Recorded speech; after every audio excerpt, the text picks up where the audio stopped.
कहता है हिंदी में, एक छोटा सा गिलहरी जंगल में रहता था। एक छोटा सा गिलहरी कहाँ रहता था? जंगल में। वह पूरे दिन पेड़ों पर कूदता फांदता। वह पूरे दिन पेड़ों पर क्या करता? कूदता फांदता। गिलहरी का स्वभाव ही है पेड़ों पर चढ़ना उतरना। और नट्स इकट्ठा करता था, न कि वह अपना भोजन नट्स।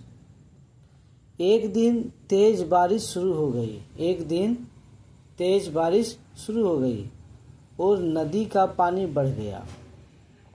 क्या बढ़ गया? नदी का पानी। कैसे बढ़ गया?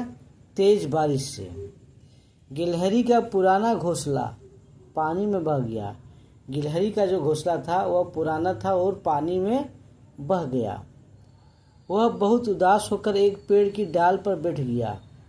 जब गिलहरी का पुराना घोंसला पानी में बह गया तो वह बहुत उदास हुआ। क्या हुआ? वह बहुत उदास होकर एक पेड़ की डाल पर बैठ गया। तभी उसके दोस्त पक्षी, यहाँ पर पक्षी में कौन सा पक्षी है उसका नाम नहीं है। पक्षी, खरगोश और बंदर आए। 3 दोस्त थे, पक्षी, खरगोश और बंदर आए। उन्होंने मिलकर नया घोंसला बनाने में मदद की। देखिए, पक्षी, खरगोश और बंदर और खुद गिलहरी, यानी कि 4 लोग। उन्होंने मिलकर नया घोंसला बनाने में मदद की। सब ने पत्ते, टहनियाँ और घास इकट्ठी किया। घोंसला बनाने में क्या क्या चीज सामग्री की जरूरत पड़ा? पत्ता, टहनी और घास।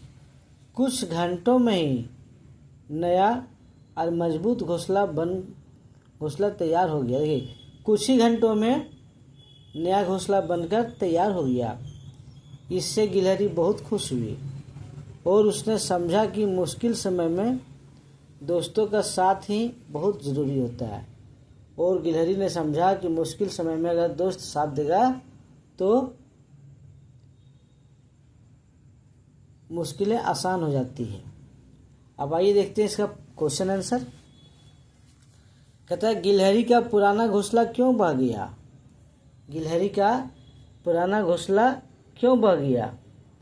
तेज हवा के कारण, तेज बारिश और बढ़ते पानी के कारण, जानवरों के लड़ने से या पेड़ के कटने से।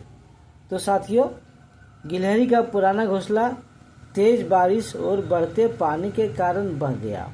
ठीक है। कहता है गद्यांश से मुख्य सीख क्या है? इस गद्यांश से, इस चैप्टर से हमने क्या सीखा? दोस्तों की मदद से मुश्किलें आसान हो जाती है। दोस्तों की मदद से मुश्किलें आसान हो जाती है।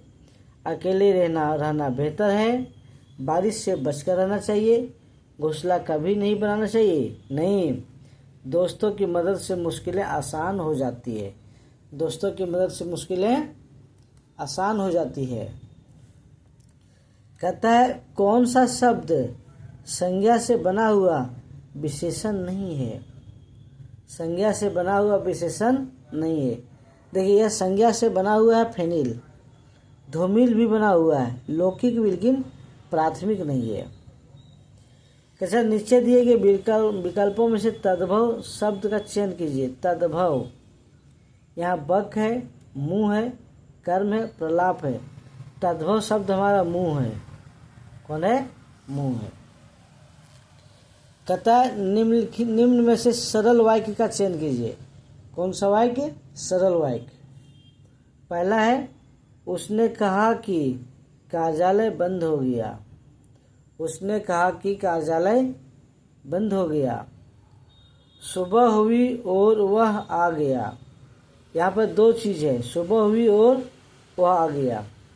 राहुल धीरे धीरे लिखता है, जो बड़े हैं उन्हें सम्मान दो। तो साथियों, सरल वाक्य हमारा है राहुल धीरे धीरे लिखता है। क्या है? राहुल धीरे धीरे लिखता है। नेक्स्ट क्वेश्चन है, कहता है निम्नांकित में से कौन वाक्य सही है? इनमें से कौन सा वाक्य सही है? तमाम देश भर में बात फैल गई।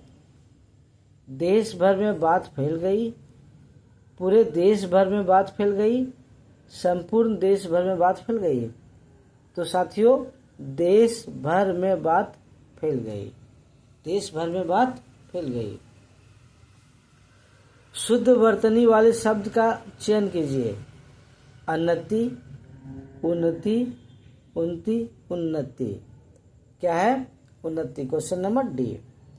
सजीव का संधि विच्छेद कीजिए।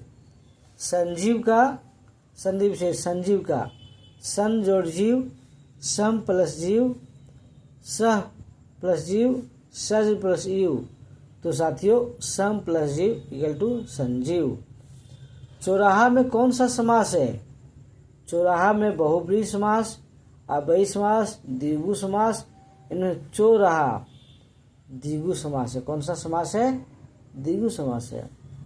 कहता है निम्न से स्वर्ण का अपर्यायवाची इंगित करें। अपर्यायवाची, देखिए पर्यायवाची नहीं, अपर्यायवाची है। कंचन, कनक, हेम, किंकिन। तो इसका आंसर होगा अपर्यायवाची में किंकिन। उद्देश्य का समानार्थी क्या होगा? उद्देश्य का समानार्थी होगा लक्ष्य। लघिमा का उपयुक्त विलोम क्या होगा? देखिए लघिमा का विलोम पूछा है। लघुत्व, गुरुत्व, महिमा, गरिमा। तो लघिमा का विलोम क्या होगा? गरिमा। भाषा शिक्षण का सहजता। भाषा शिक्षण का सहजता किस पर बल देता है? स्वाभाविक वातावरण में सीखने पर। संप्रेषण कौशल का मुख्य उद्देश्य क्या है? प्रभावी रूप से विचारों का आदान प्रदान करना। राष्ट्रीय शिक्षा नीति 2020 के अनुसार स्कूली शिक्षा का नया शैक्षणिक संरचना, एकेडमिक स्ट्रक्चर क्या है? 5+3+3+4 है। क्या है? 5+3+3+4 है।